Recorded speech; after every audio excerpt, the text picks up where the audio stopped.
हजरत मिर्जा मजहर जाने जाना फरमाते हैं कि बारिश हुई थी ताजी ताजी, दिल्ली में ताजी ताजी बारिश हुई थी। एक बाबा लकड़ी के जूते पहने खड़ा हूं, अल्लाहू अल्लाहू अल्लाहू, असी किसी दे कुछ भी नहीं लगते, ना कोई साडा दर्दी।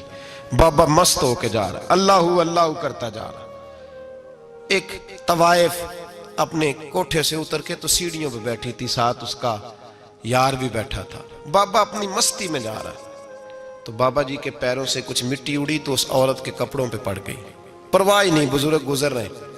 वो यार उसका दौड़ा हुआ आया, उसने आकर थप्पड़ मारा, का ख्याल नहीं सारे उसके कपड़े आलूदा कर दिए, तू किधर, तेरा दिमाग नहीं ठीक। बाबे ने नजर उठाई, का बेटे मैंने देखा नहीं, चल अल्लाह तेरा भला करे, तूने बदला ले लिया। बाबा जी चुप करके, वइज़ा ख़ातबहुमुल जाहिलून क़ालू सलामा, चुप करके गुजर गए।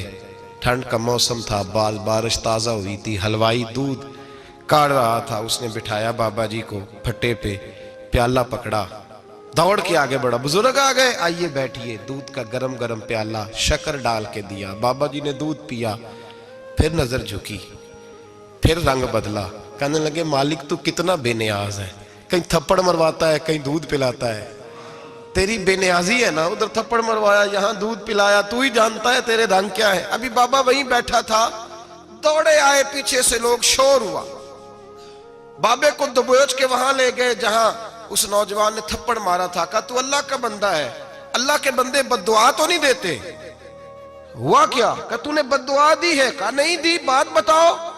कहने लगे उसने तुझे थप्पड़ मारा है, छत पे चढ़ा है, पैर फिसला है, गर्दन के बल गिरा है, मनका टूट गया, मर गया है, तूने बद्दुआ दी है। बाबा जी कहने लगे यार मैंने तो दूसरा लफ्ज भी नहीं कहा, भला हो कह के गुजरा हूं, मैंने नहीं बद्दुआ दी। कहा तूने दी है तभी तो मर गया। कहा नहीं दी।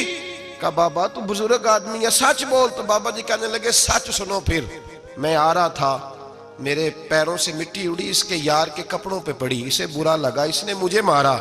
जब इसने मुझे मारा तो मैं कोई लवारस तो नहीं था, जब इसने मुझे मारा तो मैं कोई लवारस तो नहीं था। मुझे दुश्मनों न छेड़ो, मेरा है कोई जहां में, मैं अभी पुकार लूंगा, नहीं दूर है मदीना। इसने मुझे मारा तो मैं कोई लवारस था कि मेरा बदला कोई ना लेता। इसने मुझे मारा है तो मेरे यार को बुरा लगा तो उसने इसे मार दिया है, मेरी तो गलती कोई नहीं, यारों यारों का झगड़ा है, ये तो दोस्तों का झगड़ा है, ये तो यारों का झगड़ा है, कोई गलती नहीं मेरी, कोई गलती नहीं। खश खश जिन्ना कदर नहीं मेरा, ये मेरे साहब नू वडियाइयां, मैं ते गलियां दा रूड़ा कूड़ा, मैं गलियां दा रूड़ा कूड़ा, मैनू महल चढ़ाया है साइयां, मैनू महल चढ़ाया है साइयां।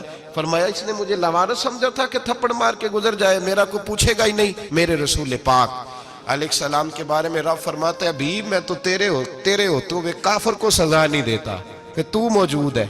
याद रखें, हजरत फुज़ैल बिन अय्याज़ फरमाते हैं एक जवान था, मस्जिद में आया, लोगों से कहने लगा रोटी खिलाओ, किसी ने तवज्जो ना की। उसने कहा मैं रब रब बताने वाला हूं, मेरी तरफ देखो तो सही। किसी शख्स ने ख्याल ही ना किया। फिर उसने कहा यार थोड़ा सोचो, नमाजियों से कहा, अहले इलाका से कहा, उन्होंने कहा तेरी तरह के बड़े दरवेश देखें।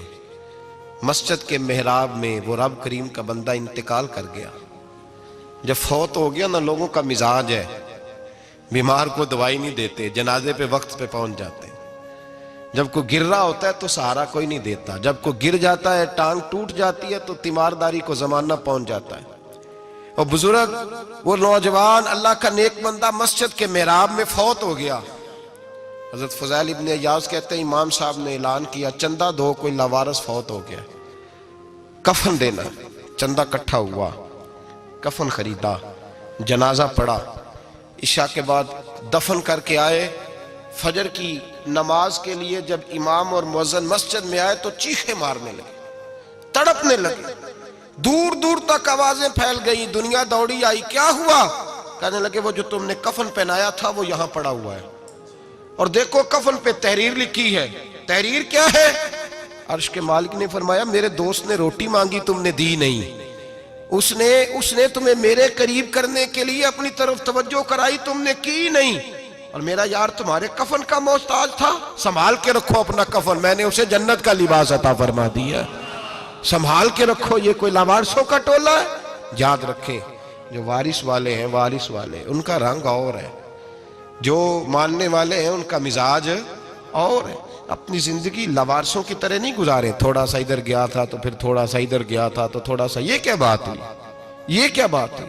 अपने आप को, अपनी निस्बत को, अपने अकीदे को मजबूत रखें। 1 इंच के लिए आला हजरत फाजिल बरेलवी रहमतुल्लाह अलैह के मकान की दीवार गिर गई।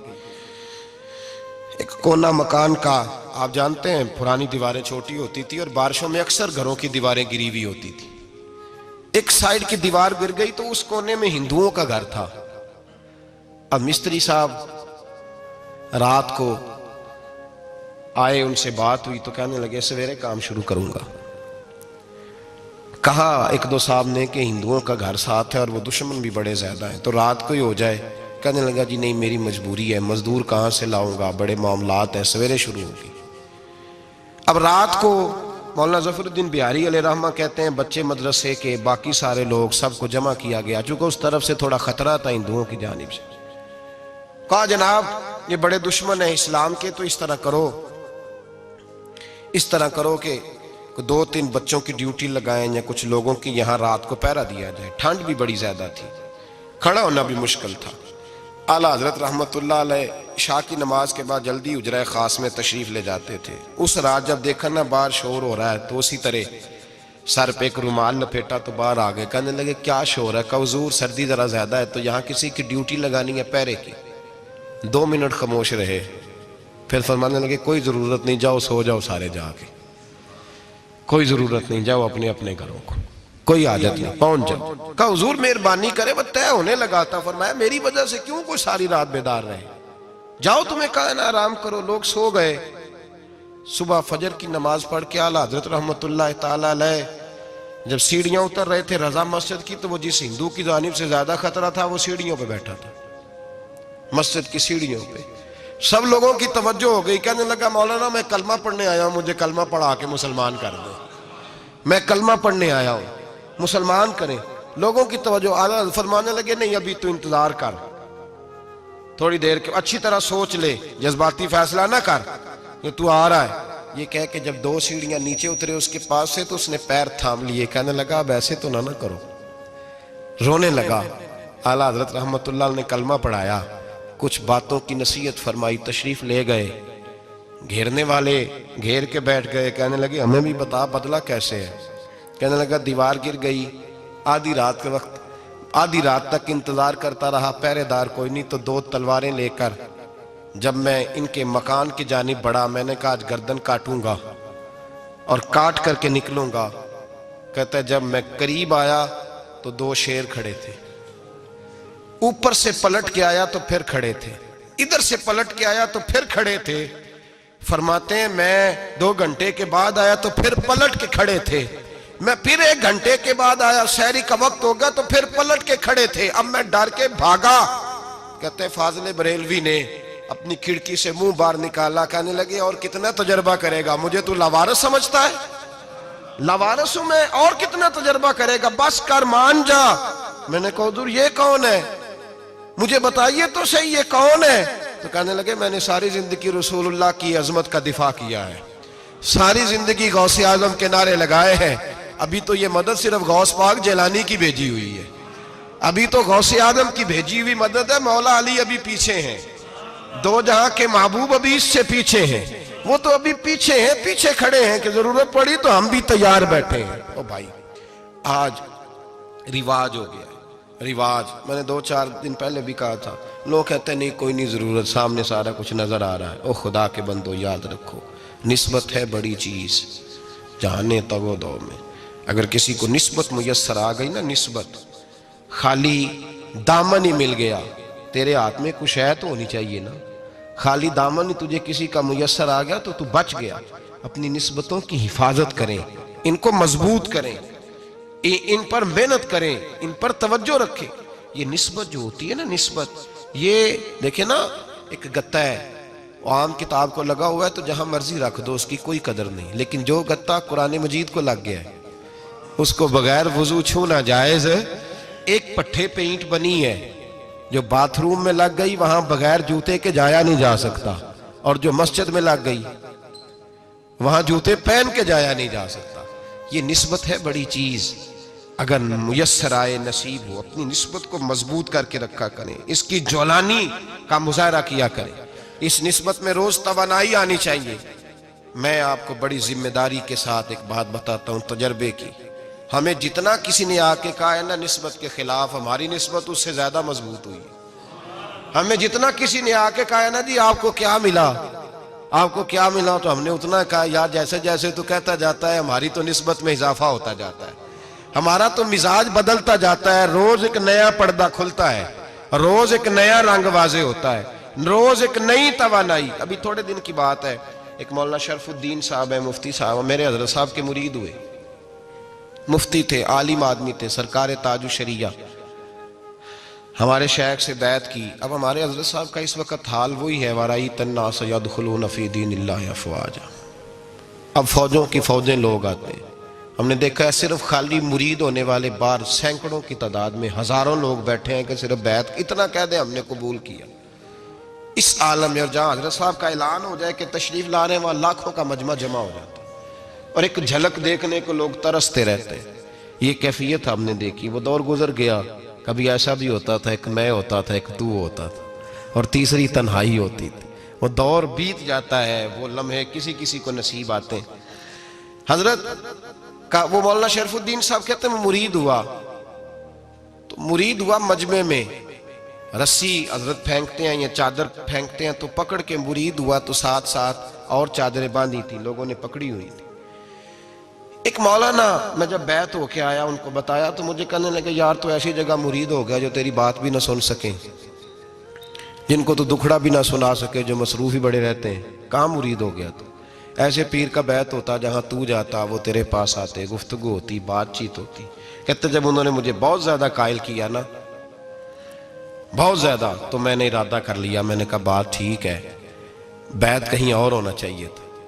कहते मैं इशा के बाद सोया तो हजरत साहब मुझे ख्वाब में मिले, ख्वाब में, और फरमाने लगे मौलाना जब आप मुरीद हुए थे तो आप इस जानिब बैठे थे, इस कोने में आप थे, इतने लोग आपसे पहले थे, इस हाल में आप मुरीद हुए थे, और जहां तक बातचीत करने की बात है तो आपने जो दिल में सोचा था वो मैंने आके आपको बता दिया है। फिर भी बड़ी जरूरत हो तो मेरे साहबजादे का नंबर ले लें और फोन कर लिया करें, बात हो जाया करेगी। कहते हैं ये अभी बात हो ही रही थी कि मेरे दरवाजे पे दस्तक हुई तो मेरी आंख खुल गई। मेरी आंख खुली तो मैं परेशान हूं कि नंबर तो मिला नहीं। एक इंजीनियर साहब मेरे मोहल्ले में रहते थे, फरमाते हैं वो शाम को मेरे पास आए और कहने लगे मौलाना सुना है आप हजरत मुफ्ती अख्तर रजा साहब से मुरीद हो गए। मैंने कहा, तो कहने लगे मैं उनके मदरसे में काम करके आया हूँ, मेरे पास उनके बेटे का नंबर है, चाहिए आपको? नंबर है चाहिए? कहते हैं नंबर मुझे वो शाम को घर आके दे गए। अब जब मैं आस्ताना नूर पे बरेली शरीफ मिलने के लिए हाजिर हुआ तो मेरे दिल में ख्याल आया, जब मैं अंदर गया ना तो मेरे दिल में ख्याल आया हुजूर ख्वाब जो आई थी, इतनी भी जल्दी क्या है, जरा ठहर जाइए, आप मिले जो थे तो साहब नंबर भी दे ही जाते। मेरे दिल में ख्याल आया तो अस्सलाम वालेकुम के बाद हजरत कहने लगे मौलाना मुझे तो जल्दी कोई नहीं थी, आपके दरवाजे पे दस्तक हो गई थी, मुझे तो कोई जल्दी नहीं थी, आपका दरवाजा बजने लगा था, मुझे तो जल्दी कोई नहीं थी लौटने की। हर मुश्किल दी कुंजी यारो हाथ मर्दां दे आई, और मर्द नजर करे जिस वेले मुश्किल रहे ना काई। बस लोगों ये याद रखो और इस पे अमल करो, अपनी निस्बतों को मजबूत करें। हमारा तो जैसे दिन का उजाला चमकता है ना, चमकता है दिल का उजाला, जैसे नया दिन चढ़ता है हमारे लिए तो एक नई रोशनी लेके आता है। अपने आप को बेदार रखें। सूरज अगर बाहर पूरा निकल आए ना तो जो आदमी आंखें जोर से बंद कर ले उसे कोई शय नजर नहीं आती। पूरा सूरज निकला हुआ भी हो, सूरज उसे नजर आएगा जिसकी अपनी आंखें भी खुली होंगी। तो आंखें ही नहीं खोल रहे, तो आंखें ही नहीं खोल रहे, आंखें, ये शिकवा आंखें ना खोलने का है, आंखें ही नहीं खोल रहे तो सूरज कैसे नजर आएगा। बात जरा सख्त है पर चलो आप मेरे अजीज हैं, कर जाता हूँ। मुल्ला रूमी रहमतुल्लाह ताला अलैह फरमाते मुझसे एक शख्स ने कहा कि नबी पाक सल्लल्लाहु ताला अलैहि वसल्लम अगर सिराजम मुनीरा है तो नजर क्यों नहीं आते? तो मैंने कहा उल्लू अगर आंखें बंद कर ले तो उसे कोई शय नजर नहीं आती, आंखें बंद कर ले तो उसे कोई शय नजर, तो आंखें तो खोलना, आंखें खोल। यहाँ मैं अपने कमरे में यूं पर्दा आगे करके लाइट बंद करके बाहर शोर मचाऊं, सूरज कोई नहीं, सूरज कोई नहीं, तो मुझे कोई बंदा कहेगा पागल है, इस तरह कर, बाहर निकल, इधर आ तुझे दिखाऊं सूरज है कि नहीं, तेरी तो अपनी आंखें बंद है। इकबाल कहते हैं दिले बीना भी कर खुदा से तलब, आंख का नूर दिल का नूर नहीं, अंदर की आंखें खोल, अंदर इतना अंधेरा है तो बाहर कैसे नजर आएगा। तो लोग आंख ही नहीं खोलते, दाएं बाएं देखते रहते हैं। निस्बत को मजबूत करें। रब तो फरमाता है हबीब तू मौजूद है तो मैं काफिर को भी अजाब नहीं देता। अब यहाँ खालिस निस्बत का बयान है, खालिस। ये नहीं फरमाया कि हबीब इनके अमल अच्छे हैं तो मैं अजाब नहीं देता, ये नहीं फरमाया कि हबीब यहाँ खाना काबा है तो मैं अजाब नहीं देता। निस्बत की बात फरमाई, निस्बत की। ये नहीं फरमाया कि हबीब यहाँ रोज तवाफ होता है तो अजाब नहीं देता, यहाँ तिलावत होती है तो फरमाया हबीब तू है, तू है, इसलिए मैं इन्हें अजाब। मदीने में कभी जलजला नहीं आया, पता है आपको? इसलिए नहीं आया कि वहां मेरे मुस्तफ़ा का गुंबद खजरा है। कोई फसल वो बीजते नहीं, कोई फसल बोते नहीं, वो कोई फसल भी, लेकिन दुनिया की हर शय आपको मदीने में मिलती है।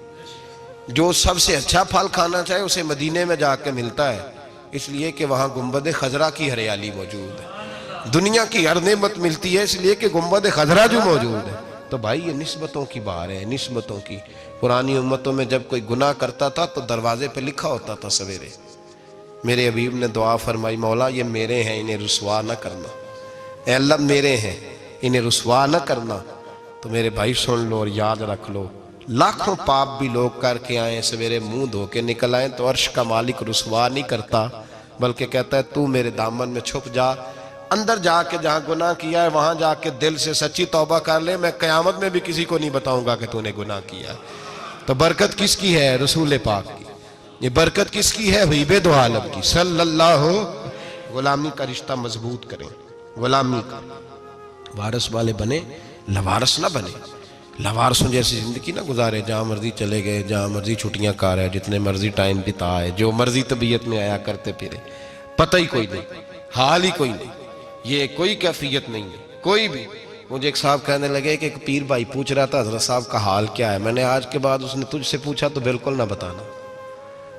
वो कैसा बेटा है, वो कैसा बेटा है जो पड़ोसियों से दाएं बाएं लोगों से हाल पूछता है, उसे पता ही नहीं, उसे खबर ही नहीं, उसे तो लम्हे लम्हे की खबर होनी चाहिए, उसे तो मिनट मिनट का पता होना चाहिए था। वो उसने किस तरह की निस्बत रखी हुई है जिसको हम सायों से पूछने पड़ता है जरा पता करके बताना हाल क्या है।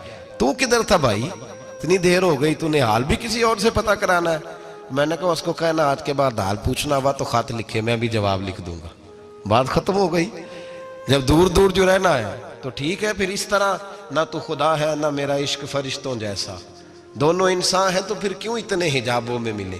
और उसने कहा था अब कि हम बिछड़े तो शायद कभी ख्वाबों में मिले, जैसे सूखे हुए फूल किताबों में मिले। ऐसा काम न करें कि वो अंदाज ही बदल जाए, अपने आप को, अपनी निस्बतों को मजबूत करें। अल्लाह तबारक व तआला से दुआ और इल्तिजा है कि अल्लाह करीम हमें निस्बतों की मजबूती अता फरमाए, और अल्लाह तबारक व तआला हमें ये तौफीक दे कि हम समझ जाएं इस बात को कि असल बात है क्या, और असल की मजबूती कितनी ज़रूरी है, असल तक पहुँचना कितना ज़रूरी है। और ये भी याद रखें, अम्मा जब नाराज़ होती है ना, जब अम्मा नाराज़ होती है तो कहती है बस निकल जाती, फटाफट निकल जाती, दौड़ जा, कोई ताल्लुक नहीं। अब्बा भी कहता है आज आया तो टांगे तोड़ दूंगा, हाल ही कोई नहीं। और वही बेटा जाके 2 मिनट पैरों में बैठता है, कहता है अम्मा तुझे पता ही नहीं मैं कितनी टेंशन में था। तो वही अम्मा बाहर निकल के पहले बढ़ के मार रही होती है, हद कर दूंगी, फिर वही अम्मा कहती है बड़ा परेशान है बेचारा। ये कैफियत है, अपने आप को सही करें, अपनी निस्बतों को मजबूत करें, अहकामात पे अमल करें, महबूब की गुलामी तगड़ी करें।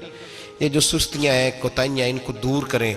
जिंदगी का लुत्फ आता ही तब है जब आप पूरे तौर पर अपने आप को चाको चौबंद करते हैं। अगर थोड़ा कर लिया, थोड़ा छोड़ दिया, 1 पढ़ ली, 3 रह गई, 3 पढ़ ली, 2 रह गई, ये लुत्फ नहीं है, ये जायका नहीं है। अपने आप को मजबूत करें और पूरा मजबूत करें, पूरी अपने अंदर जो है वो जौलानी निस्बत की पैदा करें। बस ये दुआ करें अल्लाह जब तक जिंदा रखे गुलामी में